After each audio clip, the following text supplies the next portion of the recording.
What's up everyone? Welcome back to the channel. Today I'm going to be talking to you guys about your expectations of starting out new as a beginner in Brazilian Jiu-Jitsu. Jiu-Jitsu has taken the world by storm. Everybody is looking to get into it. They want to get the great benefits of learning a new martial art, learn how to defend themselves, develop confidence, while at the same time learn a practical skill without getting hit in the head. All right, so it's a great sport where you can practice, train with your friends, develop great skills, and at the same time protect your head from damage, dynamic impacts, and things like that. So let's get into what you can expect, and at the same time I'll be giving you some tips so that way you can get the most out of your first couple of weeks and months starting Jiu-Jitsu. Alright, let's get straight into it. So you're trying out your first Jiu-Jitsu class. If you're doing a Gi class, you'll be given a Gi, and if you don't know how to, tie your Gi pants or tie your belt, I'll put a video in the description below on how to do that. But if it's a NoGi class, then obviously you don't have to worry about tying the Gi or tying your belt. But typically what you'll do is at the start of the class, there will be a warm-up. Okay, so in the warm-up, you'll be going over some essential movements like the shrimp escape, the bridges, technical stand-ups, front rolls, back rolls, things like this to help you get your body used to behaving on the ground, okay? These are just really essential movements, and if you notice that the more you train, the better that these movements will be, but just keep in mind that it might be pretty difficult at first. These movements are practiced from white belt all the way to black belt. Also, these warm-up movements come easier to others, so don't feel discouraged if you weren't able to do it right on your first time. A lot of times, shrimp escapes can be pretty difficult, okay, especially on your first try when you don't have that much hand and eye coordination. Obviously, if you did a lot of like racket sports or like hand-eye coordination sports, things like those will come a bit easier for you. But if not, it just takes time, and the more you practice, the more fluid these movements will be. After the warm-up, that should be about like 5 to 10 minutes. You'll probably go straight into learning the techniques with the coach or the professor that's handling the class. Typically, the coach or the professor will show the technique, and you will have about 5 minutes to train that technique with what we call a drilling partner or a training partner. The coach or the professor will show a technique, and it can range on whatever the class is studying that week. Okay, so maybe it is escapes. So if it's a pin escape, the professor will show the technique, and then after that, you guys will pair up in training partners where you will practice this technique. Sometimes you guys will alternate 1-on-1, maybe you guys go 2 times each person, whatever the culture is at that gym. Nonetheless, you'll be practicing this technique with your drilling partner, and you kind of will rinse and repeat this cycle every day in class. By the time you guys finish drilling and the instructor finishes teaching, it will probably be about 30 minutes left of class, and then for the rest of that class, let's say it's an hour class, the next 30 minutes would probably be open round, aka sparring. Now, sparring has a couple of definitions. You could be doing specific sparring, meaning let's say you did mount escapes as the technique, and if your coach decides to do specific sparring, then perhaps you guys will start in that mount position, trying to apply the escape with your opponent giving you some resistance, right? So obviously you're sparring, but from a specific position. It basically means that if you manage to apply the technique and escape, then you would just reset back in that position, or even switch top and bottom, meaning now you have the opportunity to be on top, and your training partner has the opportunity to apply the technique with resistance, okay? And most likely after the specific round, you will probably do what's called the open round, meaning that one person is on the bottom and one person is on the top, and it'll just be an open round of training.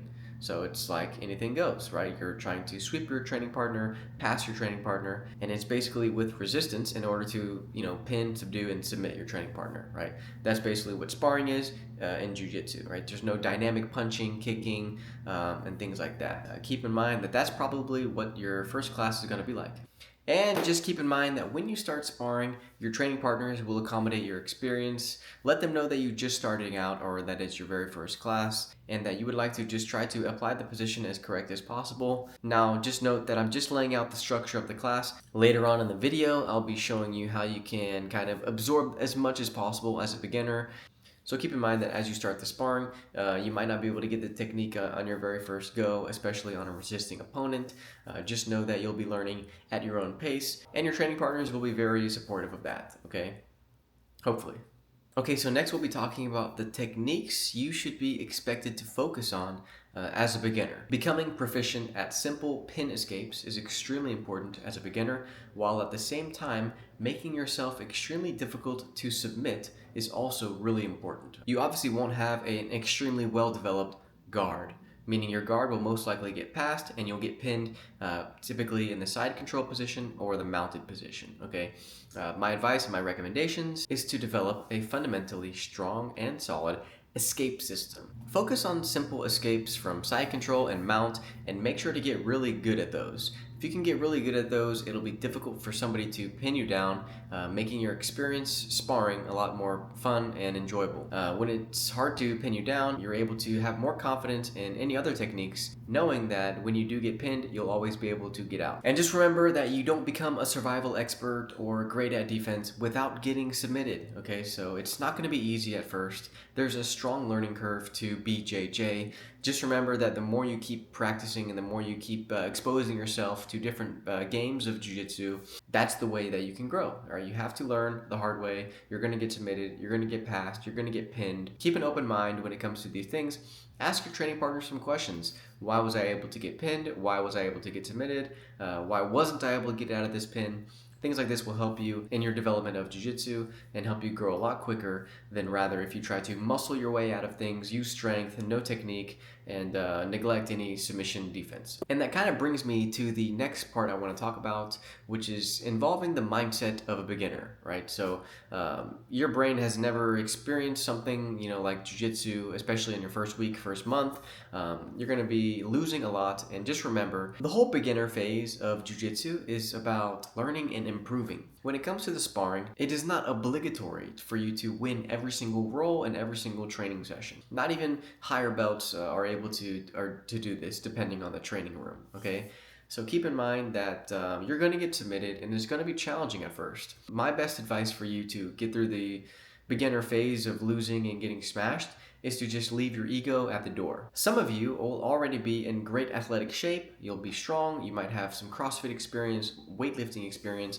Maybe you did wrestling. Maybe you did other martial arts. But Jiu-Jitsu is a bit different. It was based on the idea of somebody smaller beating somebody bigger using techniques, leverage, and angles. So when you have all of this strength and all of a sudden you're getting beat up by somebody smaller and weaker than you, it can be kind of hard on your mindset, especially if it's never happened to you before. Just keep in mind that in this sport, things like that happen all the time. Don't let that get to your head. Leave your ego at the door and try to become a sponge in your first couple of weeks training.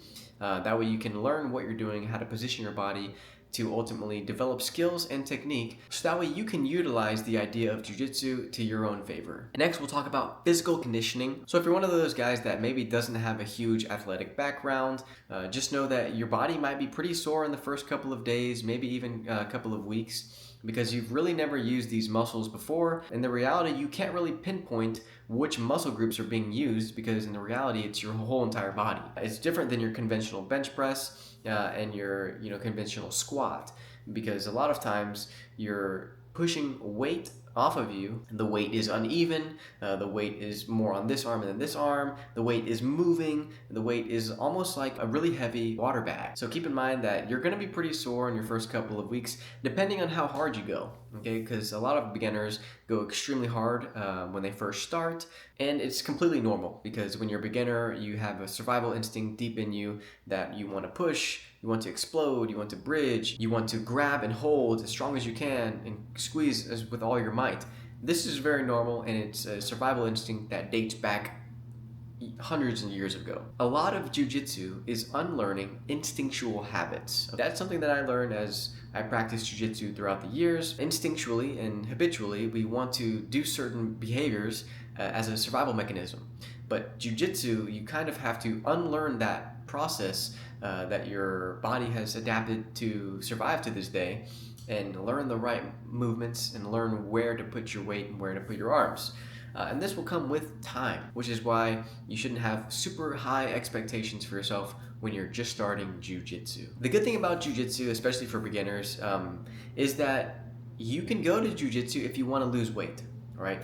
So not only are you developing a skill, but you're losing weight in the process. Especially if you're going to train in the Gi, A lot of people claim that they don't sweat as much, but in the reality, the sweat goes straight to the gi, okay? So you'll be sweating a lot, you'll be losing weight, and it's a great way for you to get in shape while at the same time develop a really practical skill. Lastly, another thing you can expect when you first start out jiu-jitsu is the camaraderie of your teammates and of the gym that you decide to train at. So whether your gym has jiu-jitsu, maybe it might have MMA as well, or a conventional lifting gym involved in the mix. Nonetheless, you'll be developing a community, and jiu-jitsu, martial arts in general, brings together people from different walks of life, right? So something you can expect is to, meet new people, meet new friends.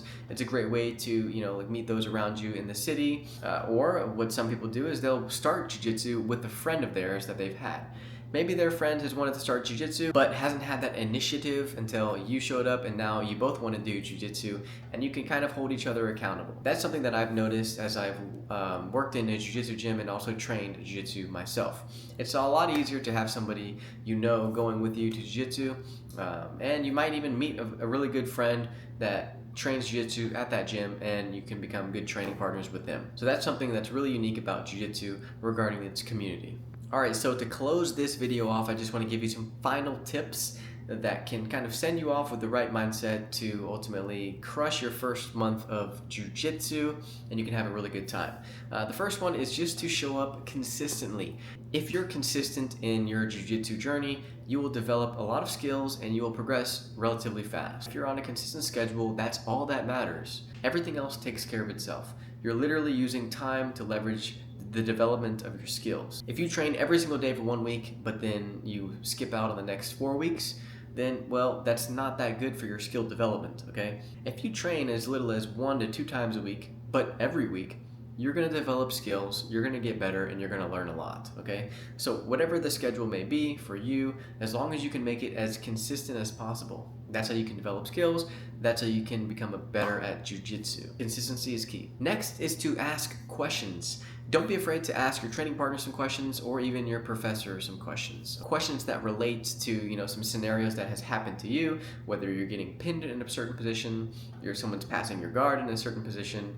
People love answering these questions. You're not only asking a question to help yourself, but you're also giving an opportunity to help the person you're asking. Because when they help you, they help themselves learn jiu-jitsu a little bit better each time. Don't be afraid to ask questions, so that way you can get better a bit faster. And that way you don't repeat the same mistakes. That's important too. This can kind of go into letting people know that you're a beginner. Let's say in the beginning of a sparring round, you have no idea what to do. Just let your training partner know that you're a beginner. But just one caveat, if you let your training partner know that you're a beginner, that doesn't mean you go balls to the wall and as strong as you can, as hard as you can, right? Try not to do that. It'll confuse your training partner. Your training partner will think, wait, he's a beginner, he doesn't know what to do. Why is he trying to kill me? Right? So try to take it easy and be calm and be relaxed when you first start jiu-jitsu, especially when you start the sparring.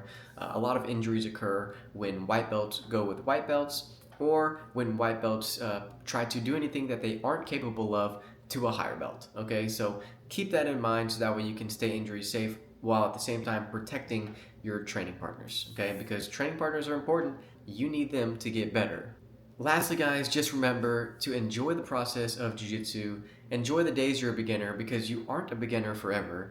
When you reach a black belt, you'll be a black belt forever, right? So the color belts, when you're a beginner, like a white belt, blue belt, purple belt, you're gonna only be those once. And just enjoy the process of learning jiu-jitsu at your own rate. So everybody progresses differently. You don't progress as fast as others, and others don't progress as fast as you, all right? So you're on your own timeline, have fun, and enjoy. And guys, if you enjoyed this video, if you watched all the way to this point in time, that really means that you are going into your first class or your first week. So good luck and have lots of fun. If you found value in this video, in this message, send it to somebody that you think should start jiu-jitsu with you. That way you and your friend can hold each other accountable when you guys first start jiu-jitsu. I know it can be kind of hard to do by yourself, and it can be always a lot easier with a friend or a teammate. Like this video, subscribe.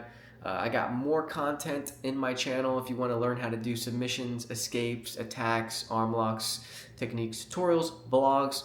Like and subscribe, guys. Thanks so much.